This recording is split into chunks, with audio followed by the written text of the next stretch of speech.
So there's this video that I just can't get out of my mind. It's a video of a man named Brian McGinnis. He's a retired Marine Corps veteran.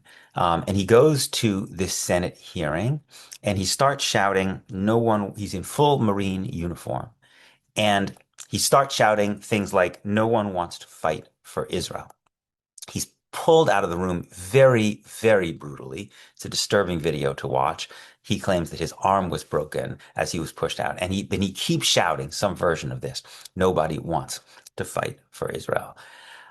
I would really encourage you, if you know people who support this war, especially if you know influential people in American politics and the organized American Jewish community who support this war, to ask them to reflect on this video, because I think it illustrates in a terrifying way the moment that we're in today.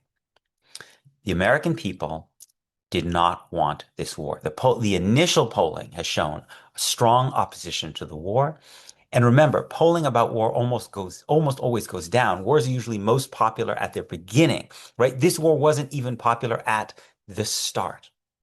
And there's also good reason to believe that Israel was a major part of the reason that America launched this war. Not the only reason. I think Donald Trump's hubris from his apparent success in Venezuela and of the 12-day war and the Soleimani killing, all of these things has gone to his head and made him think, idiot that he is, that this is going to be easy and he can do it in Venezuela. He's basically said as much. So it's not only because of Israel. But anyone with eyes to see knows that Benjamin Netanyahu has wanted the United States to launch a full-scale assault on Iran for many, many, many years. It's been an obsession of him for his entire political career. He's open about it, right? And that he's particularly been pushing Donald Trump to do so. And he took advantage of the vanity, the stupidity of this president that we have, and the brokenness of the foreign policy making process to be able to get this done, right? So what people said about that Israel pushed the United States into war in Iraq, which is mostly not true. Israel was not focused on the U.S. invading Iraq. Even back then, it was focused on Iran. It is much, much more true today. And what this Marine Corps veteran was saying has actually become the mainstream public understanding of why the U.S. did go to war, that it was pushed into it by Israel. And there's a significant kernel of truth to that. And this is happening in a moment in which real anti-Semitism is already rising. I'm not talking about the bullshit claims of anti-Semitism that say that people are anti-Semitic because they ask whether it might be better off if Israel were a country that treated everyone equally under the law rather than be based on Jewish supremacy. No, I mean, Nick Fuentes, Candace Owens, quoting the Talmud, spinning conspiracy theories about Jewish holocausts of Christians, all of this kind of stuff. This is really rising, right? It's rising partly just because all forms of bigotry are now rising as American liberal democracy fails and this kind of authoritarian ethno-nationalism rises, but it's also rising because of this specific claim that America has been pushed into wars by Israel with the support of large Jewish donors like Miriam Adelson and Jewish organizations like AIPAC. And if you wanted to supercharge that anti-Semitism, nothing could have supercharged it more than what we have seen right now. The chances that MAGA 2.0 or MAGA 3.0 will be openly anti-Semitic, not veiled anti-Semitism, but openly anti-Semitic, the language of Fuentes, the language of Candace Owens, are now much, much greater. And we may see more of this open anti-Semitism also on the left, too, because it may well be popular on the left, as parts of the left as well as the right. Now, I don't expect Benjamin Netanyahu to have taken the safety and well-being of American Jews into account when he made this decision, right? Netanyahu is the elected leader of Israel. He responds to the electorate of Israel, which is most Palestinians who live under Israeli control are not part of that electorate, right? He responds to the electorate of Israel and the sense of its self-perception.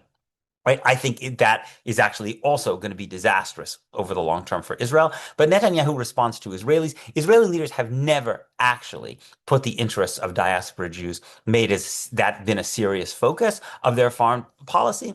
if it conflicted with their sense of Israeli national interest. That's why Netanyahu hangs out with Viktor Orban. This is an old story. This is why Menachem Begin was pals with Pat Robertson and Jerry Falwell. They've hung out with anti-Semites for decades and decades if those people supported Israel. But we do have the right to hope that the leaders of the organized American Jewish community, whose responsibility is to Jews in the United States, that they would think about the consequences of this war for us. The consequences are catastrophic, right? If you are a small minority in a country, which American Jews are, a small minority, also we have as baggage a very long history of anti-Semitic stereotypes about Jews, right? You have to have a decent respect for the opinions of the other people in your country, right? A decent respect for the opinions of the American people, right? And what the pushing and now celebration of this war from AIPAC, from the Anti-Defamation League, from the American Jewish Committee, and for a whole series of commentators, right, who are associated with those organizations, what their attitude shows is basically a lack of respect for the opinions of the American people and a lack of understanding of the position of American Jews in this society. I want to be clear about what I'm saying. American Jews are and deserve to be understood as absolutely full citizens in this society. But being a full citizen, an owner of this country, right, doesn't only mean rights, it also entails certain obligations. It entails the obligation to think seriously about the national interest of this country. The claim that it was in America's national interest to spend billions of dollars trying to topple the Iranian regime is just nonsense. Nobody can anybody with a straight face say that if the U.S. government has $10 billion, that the $10 billion are best spent doing this rather than dealing with the many, many, many terrible challenges we have at home? Of course not. It's an insult to people's intelligence to suggest this, right?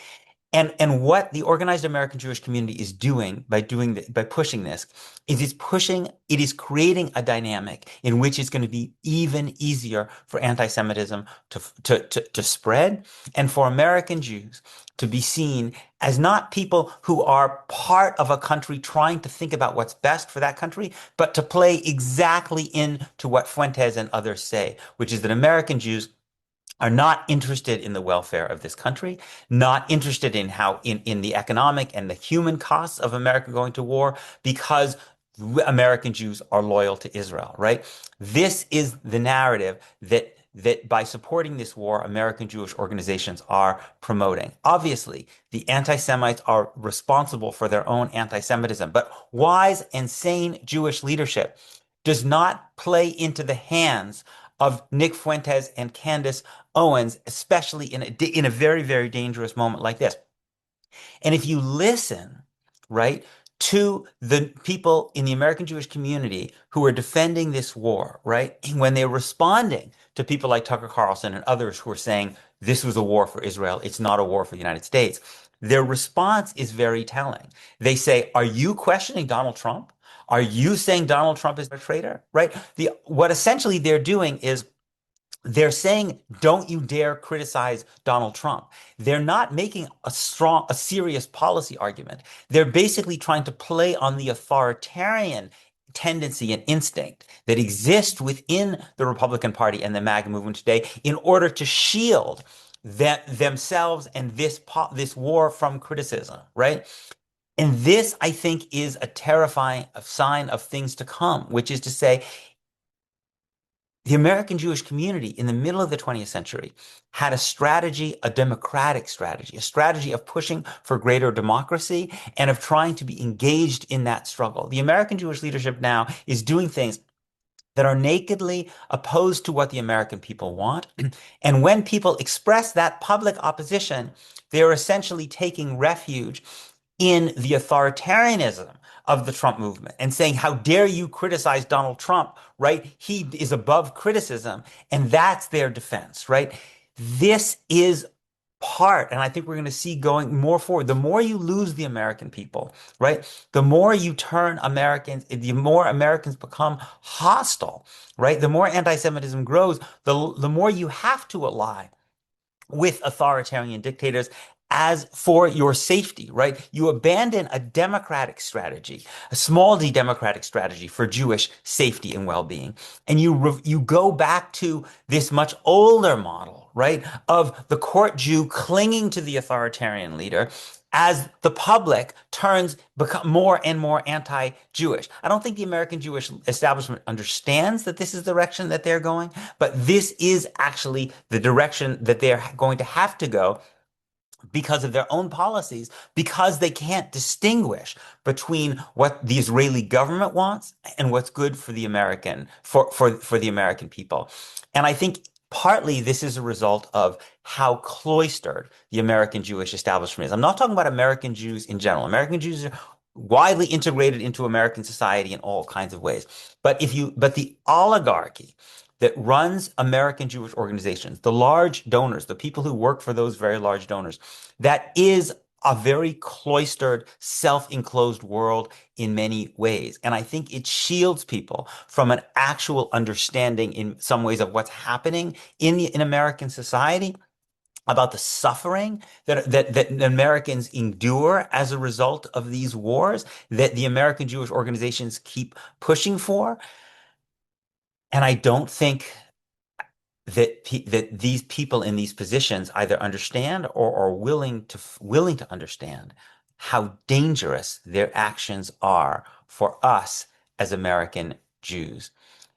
Watch again this video with Brian McGinnis and ask yourself how it makes you feel as a Jew in the United States today to be represented by organizations that have pushed the United States into war, into this war. I will say for me, it makes me feel as frightened as an American Jew for my safety in the United States as I can ever remember in my lifetime.